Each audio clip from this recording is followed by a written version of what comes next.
Olá, sejam bem-vindos ao Perspectivas, o videocast do Invest News que tem como convidado especial o ex-presidente do Banco Central, Roberto Campos Neto.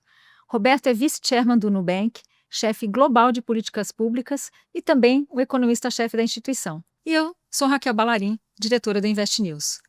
Roberto, feliz 2026, um prazer ter você conosco de novo. Muito obrigado, Raquel. Feliz 2026 para você e para todos que nos assistem. O Perspectivas é um videocast mensal aqui do Invest News. Se você não quiser perder nenhum episódio e também as nossas notícias e análises, não esquece de seguir a gente no canal do YouTube e também de ativar as notificações.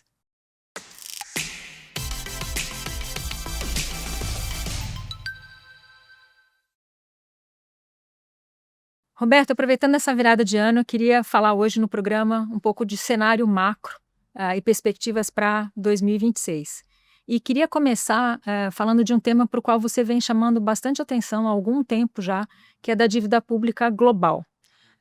O Instituto de Finanças Internacionais, o IIF, soltou um relatório recente, dizendo que a dívida está encostando no 100% do PIB mundial e com perspectiva, inclusive, de superar a marca de 105% do PIB, que foi o que a gente chegou ali na época da pandemia, com medidas de endividamento dos governos para atacar uma questão muito atípica, né?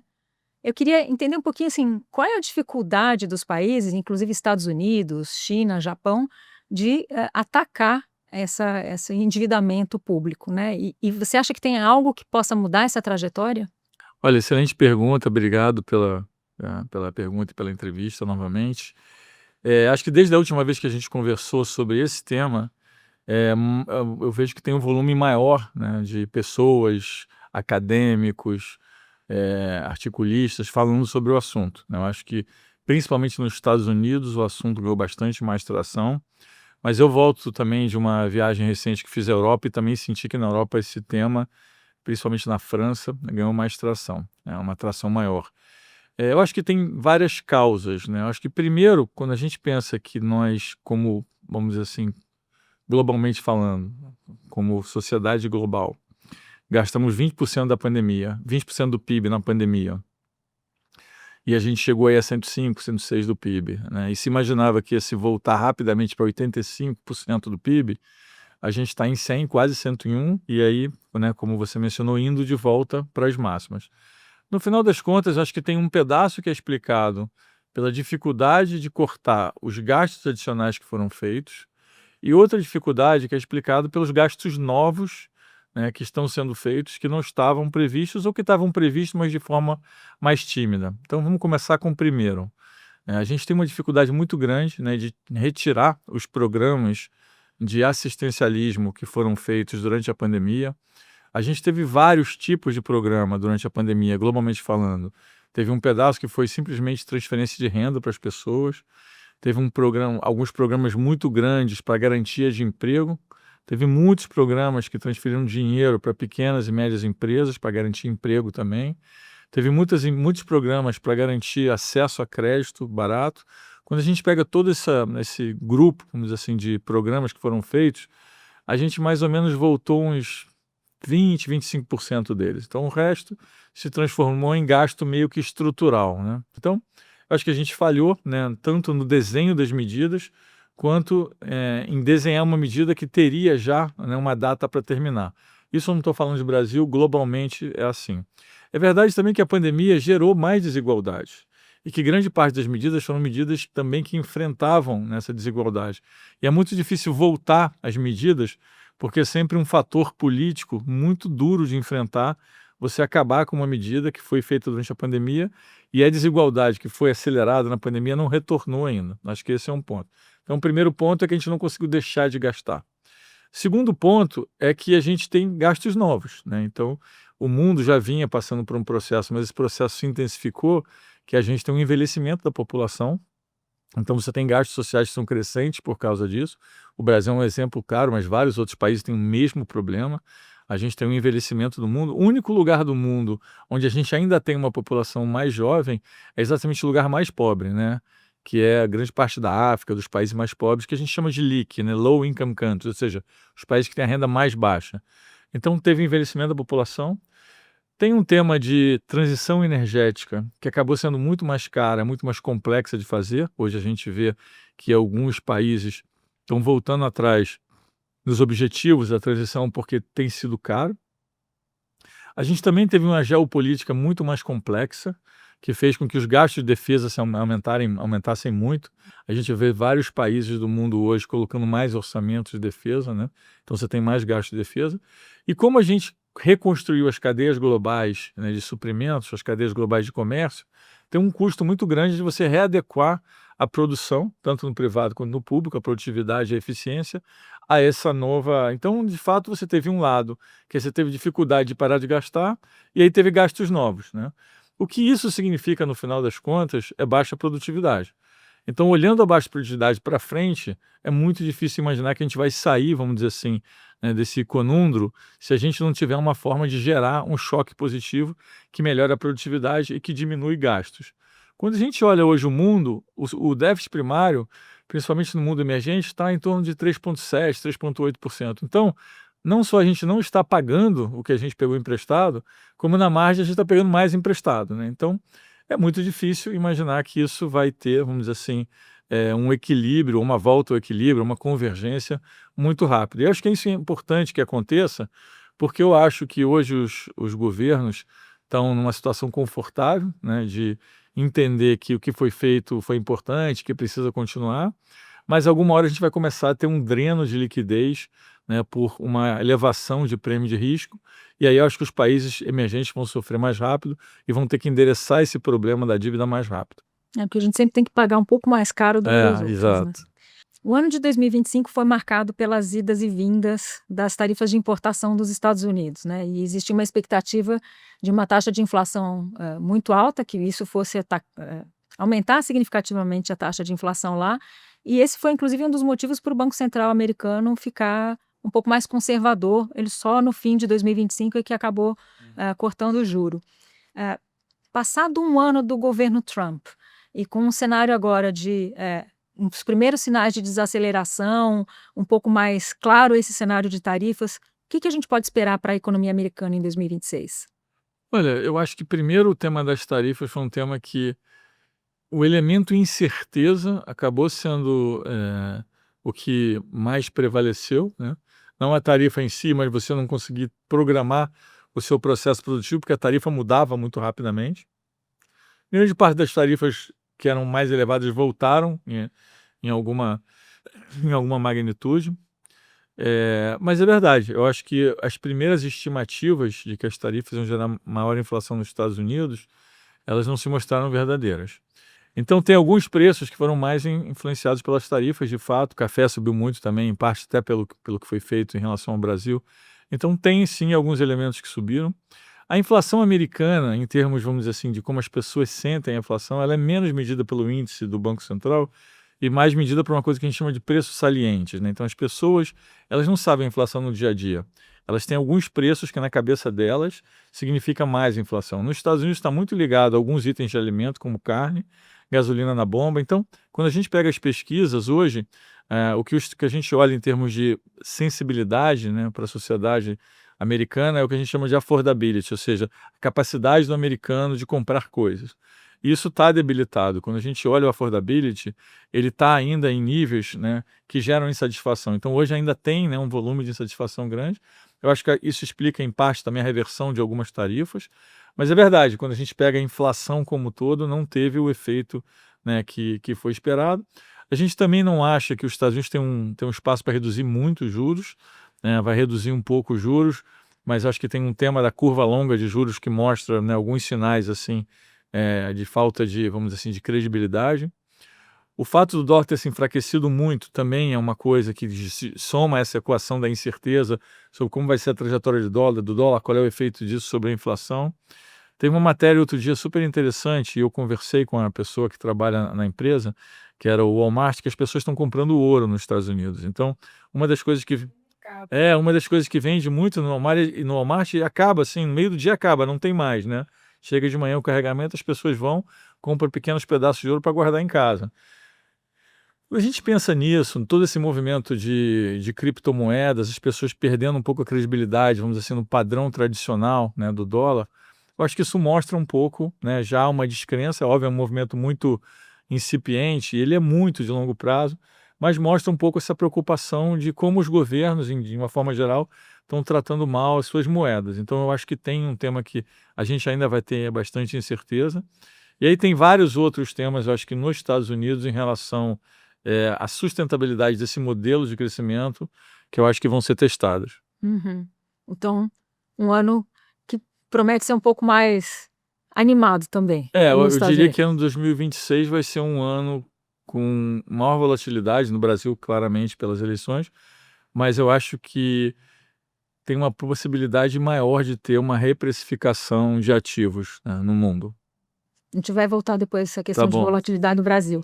Mas eu queria seguir com a economia global e falar um pouco de China, porque essa questão da guerra tarifária também se esperava um impacto, uma desaceleração da atividade econômica na China. E o que a gente viu, a expectativa é de que feche 2025, aí os números não saíram ainda, mas que feche com 5% de crescimento, que é o mesmo patamar de 2024. Quer dizer, a gente, esse cenário que você está desenhando para os Estados Unidos, a gente também pode esperar para a China, quer dizer, quais são os desafios que a China tem? A China tinha menos essa expectativa do que o mercado, porque a China construiu uma rede, vamos dizer assim, de diversificação grande em termos de exportação e tem muita triangulação. Tem muito produto chinês que chega nos Estados Unidos depois de passar pelo México. Tem muito produto que chega em lugares onde estão com restrição, mas eles passaram por processos muito pequenos em outros países. E a China construiu isso muito bem, tem um investimento grande no mercado consumidor bastante grande. O problema da China, na minha opinião, era mais eh, um problema de médio prazo, né?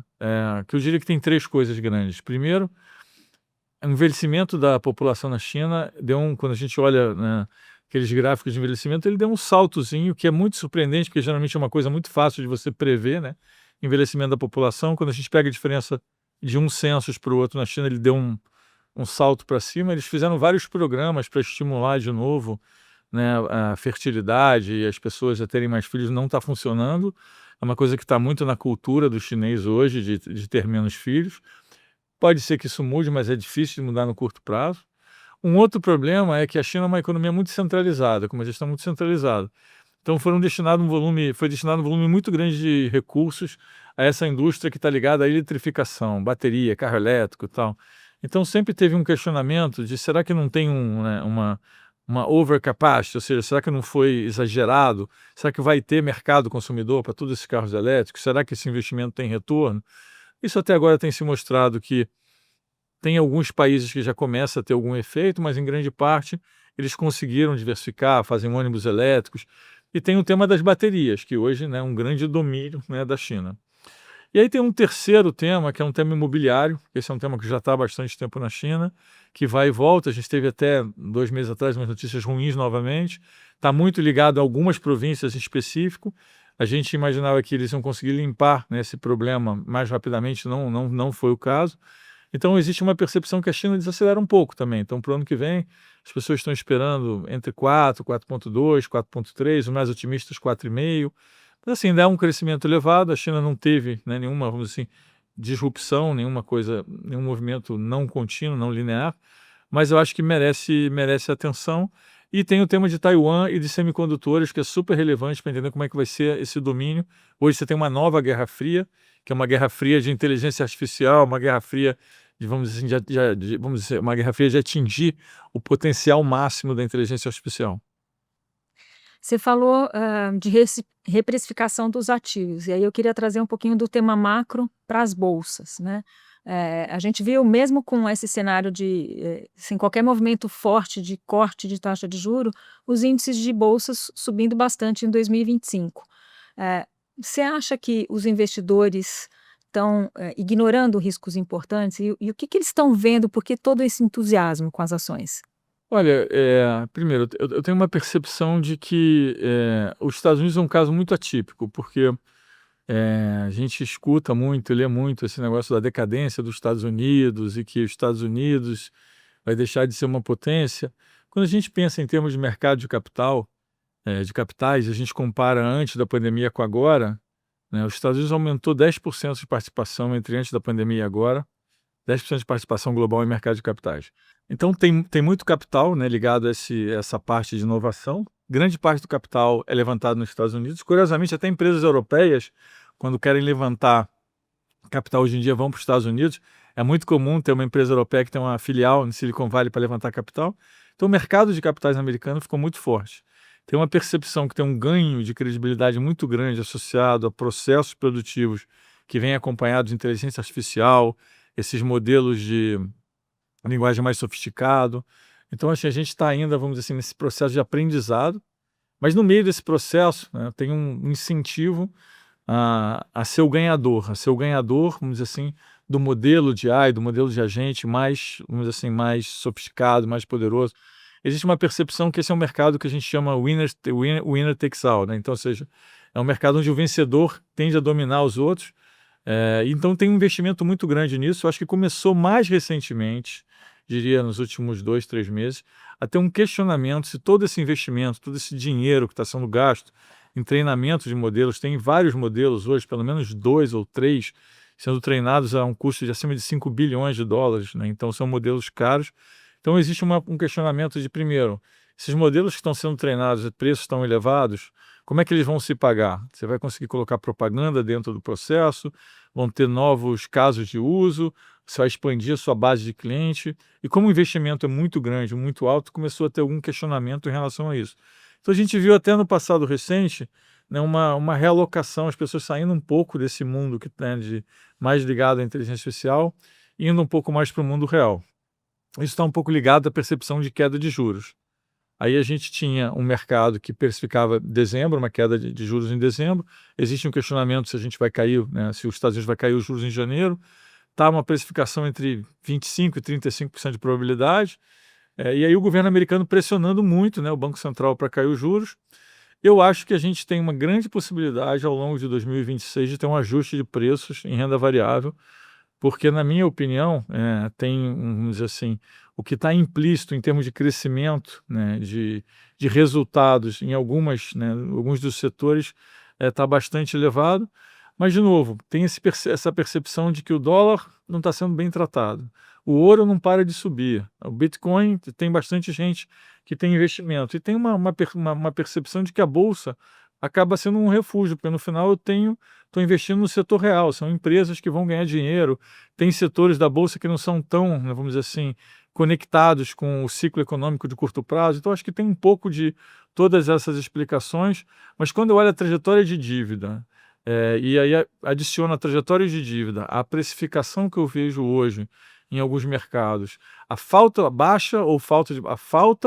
de produtividade ou baixa produtividade em grandes lugares do mundo, em grande parte do mundo hoje, com exceção dos Estados Unidos em alguns setores, eu acho que a gente pode ter uma correção sim, mais provável que tenha em 2026. Vamos entrar em Brasil agora? Vamos. Você mencionou ali um pouquinho.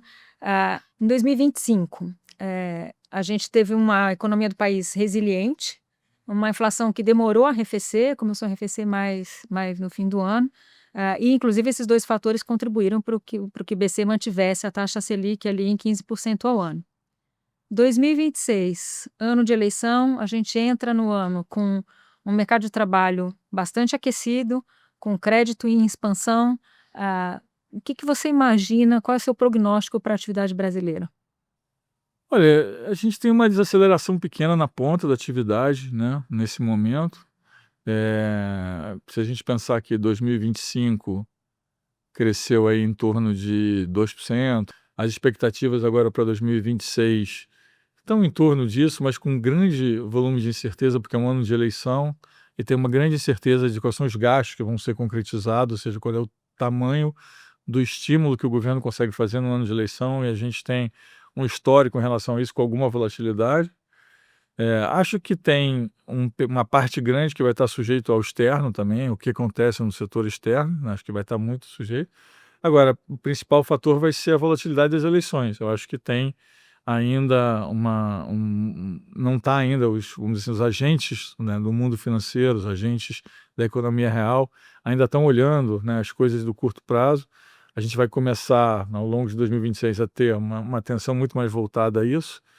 Tem uma percepção de que o país precisa, independente do governo que ganhe, de fazer um ajuste nas contas. Existe um grupo de pessoas que acha que esse ajuste pode ser feito de forma bastante gradual, e existe um grupo de pessoas que acha que para você, de fato, atingir um ajuste que, de fato, faça a economia crescer de forma sustentável, precisa de ser um choque. Então, acho que assim, o mercado vai começar a fazer mais, à medida que um ano vai avançando, as contas do que precisa ser feito, vai começar a ver, né, quais são os candidatos que existem, quais são as plataformas econômicas.